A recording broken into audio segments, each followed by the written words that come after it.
Hello friends, good morning. आज हम लोग 19 और 20 मई 2026 के करंट अफेयर्स डिस्कस करेंगे। आज के सेट में टोटल 8 टॉपिक्स हैं, जिसमें पहला टॉपिक जो है वो नेपाल की एक प्रसिद्ध पर्वतारोही शेरपा गाइड कामी रीता शेरपा से संबंधित है। तो इन्होंने इतिहास रचते हुए 32वीं बार माउंट एवरेस्ट की चोटी पर सफलतापूर्वक पहुंचने का रिकॉर्ड बनाया है। माउंट एवरेस्ट जो है ये दुनिया का सबसे ऊंचा पर्वत है, आप लोग को पता होगा, और समुद्र तल से इसकी जो दूरी ऊंचाई है वो 8,848 मीटर है।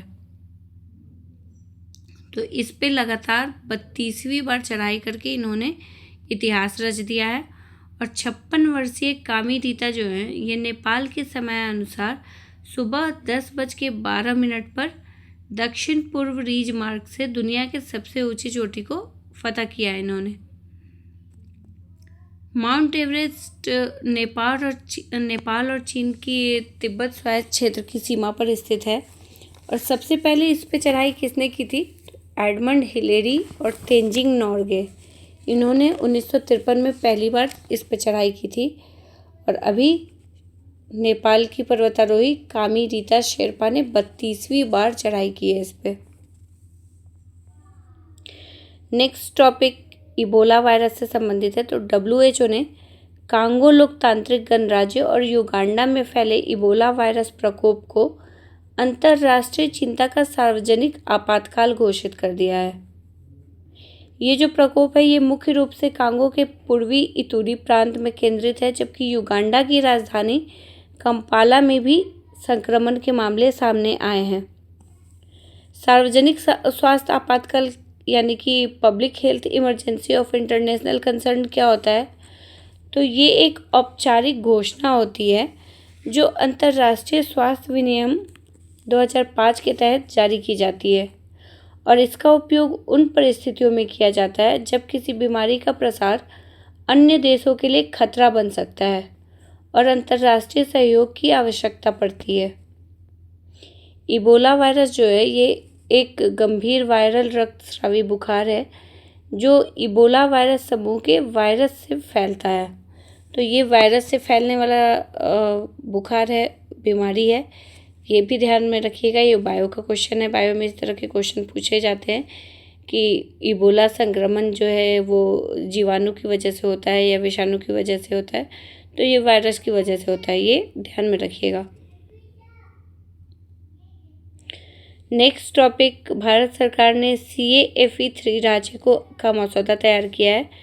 तो सरकार ने यात्री वाहनों के लिए कॉरपोरेट एवरेज फ्यूल एफिशिएंसी यानी कि CAFE 3 ढांचे का मसौदा तैयार किया है। ये जो नीति है ये 1 अप्रैल 2027 से 31 मार्च 2032 तक लागू करने का प्रस्ताव है। और इसका उद्देश्य वाहनों से होने वाले कार्बन डाइऑक्साइड उत्सर्जन को कम करना और ईंधन दक्षता को बढ़ावा देना है। कैफे मानक क्या होता है? तो ये किसी एक वाहन मॉडल के बजाय कंपनी के सभी वाहनों की औसत ईंधन दक्षता को मापता है।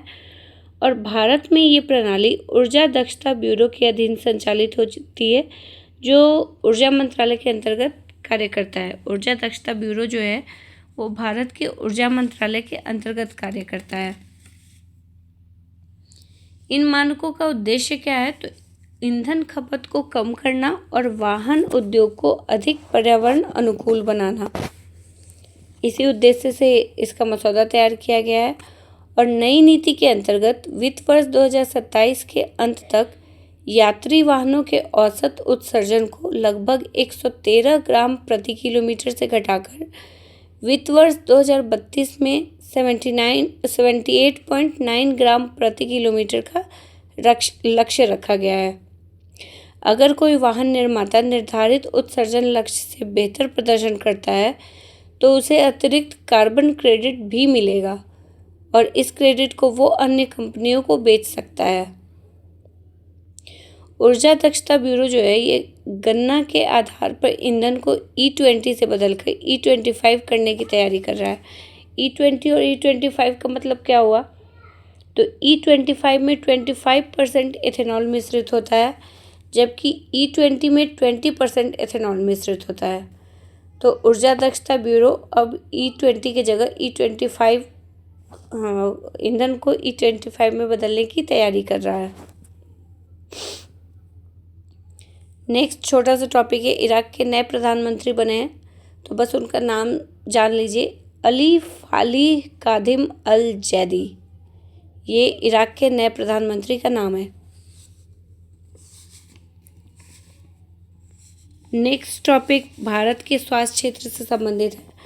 तो भारत में स्वास्थ्य सेवाओं में कृत्रिम बुद्धिमत्ता यानी कि AI के उपयोग को बढ़ावा देने के उद्देश्य से national AI doctor mission NAIDM की शुरुआत की गई है नई दिल्ली में आयोजित हेल्थ AI कॉन 2026 के दौरान। ये क्या है, तो ये मिशन देश के डॉक्टरों और डिजिटल स्वास्थ्य उपकरणों के नैतिक प्रयोग के लिए प्रशिक्षित करने की राष्ट्रीय पहल है। और ये मिशन देश के डॉक्टरों और डिजिटल स्वास्थ्य उपकरणों के वही नैतिक प्रयोग के लिए शुरू की गई है। और ये एक डॉक्टर नेतृत्व वाली पहल है जिसे मेडिकल डायलॉग्स और नेशनल मेडिकल फोरम के सहयोग से तैयार किया गया है। इसका उद्देश्य क्या है, तो भारत के चिकित्सा पेशेवरों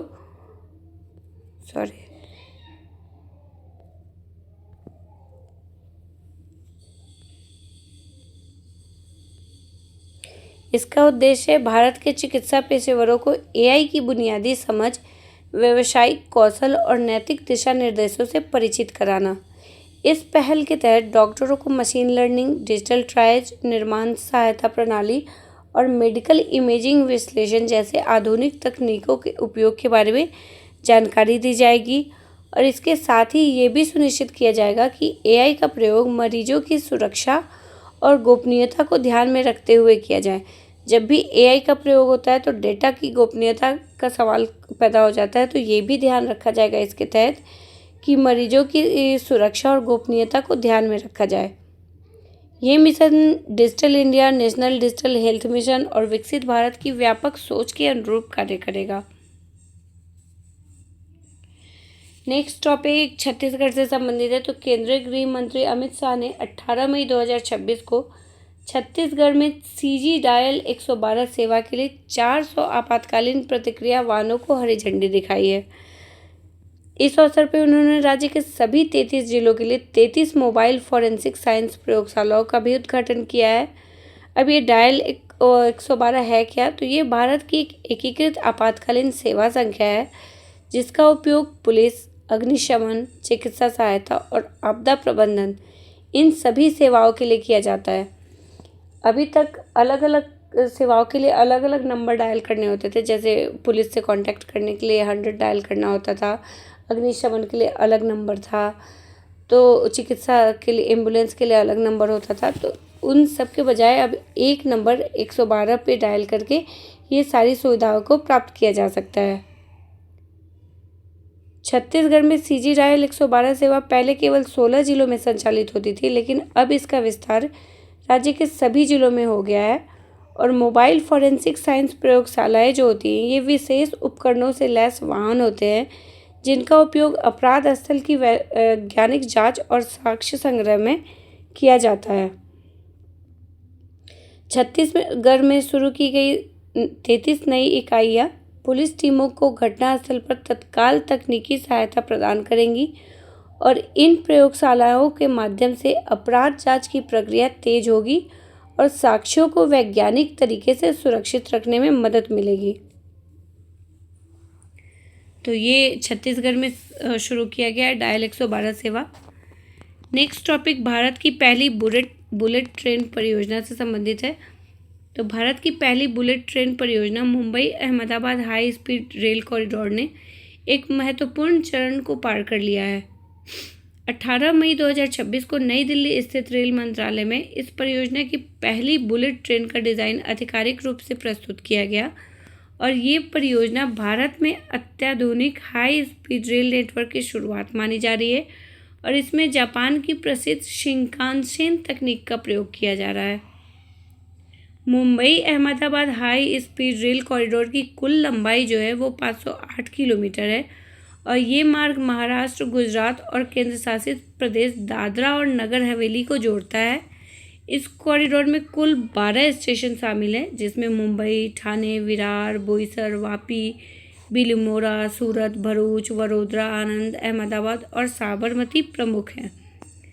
परियोजना के तहत अहमदाबाद से वापी तक लगभग 100 किलोमीटर लंबे हिस्से को अगस्त 2027 तक चालू करने का लक्ष्य रखा गया है। वही पूरा 508 किलोमीटर लंबा कॉरिडोर जो है, इसको दिसंबर 2029 तक संचालित करने के लिए तैयार होने की संभावना है। इस हाई स्पीड रेल परियोजना में 21 किलोमीटर लंबी मुंबई सुरंग शामिल है, जिसमें लगभग 7 किलोमीटर का हिस्सा ठाणे क्रीक से नीचे समुद्र के भीतर बनेगा और ये भारत की पहली अंडर सी रेल सुरंग होगी। परियोजना को पूरा होने के बाद मुंबई से अहमदाबाद की यात्रा लगभग 1 घंटा 58 मिनट में पूरी की जाएगी। मतलब 2 घंटे के अंदर मुंबई से अहमदाबाद पहुंचा जा सकेगा। और परियोजना की अनुमानित लागत कितनी है? तो लगभग 1.1 लाख करोड़ रुपए। नेक्स्ट और लास्ट टॉपिक है प्रधानमंत्री को मिले एक और सम्मान से संबंधित। जैसा कि कल हमने डिस्कस किया था कि प्रधानमंत्री नरेंद्र मोदी को स्वीडन का सर्वोच्च सम्मान प्राप्त हुआ है। तो स्वीडन के बाद वो नॉर्वे की यात्रा पे गए हैं और वहाँ भी उन्हें ओस्लो में grand cross of the royal Norwegian order of merit से सम्मानित किया गया है। ये नॉर्वे का सर्वोच्च नागरिक सम्मान माना जाता है और royal Norwegian order of merit की सबसे उच्च श्रेणी है। ये सम्मान विदेशी नागरिकों और नॉर्वे के उन नागरिकों को प्रदान किया जाता है जिन्होंने नॉर्वे के हितों, अंतर्राष्ट्रीय संबंधों और वैश्विक सहयोग को मजबूत करने में उल्लेखनीय योगदान दिया हो। इसके साथ ही ये मोदी जी को मिलने वाला 32वां अंतर्राष्ट्रीय सम्मान बन गया है। तो ये भी ज़रूर ध्यान रखिएगा लोग। तो ये हमारे आज के टॉपिक्स थे। मिलते हैं नेक्स्ट डे। अगर आप लोग इससे वीडियो से रिलेटेड PDF डाउनलोड करना हो तो आप लोग ओनली BPSC की साइट या ऐप डाउनलोड करके उससे डाउनलोड कर सकते हैं। और वहाँ पे आपको हर मंथ के करंट अफेयर्स के क्वेश्चन भी मिल जाएंगे विद आंसर, डिटेल आंसर। तो आप लोग उसके ज़रिए भी अगर चाहे तो करंट अफेयर्स तैयार कर सकते हैं। हर मंथ में 100+ क्वेश्चन रहते हैं, तो वो भी आपको वहाँ पे अवेलेबल हो जाएंगे। Thank you.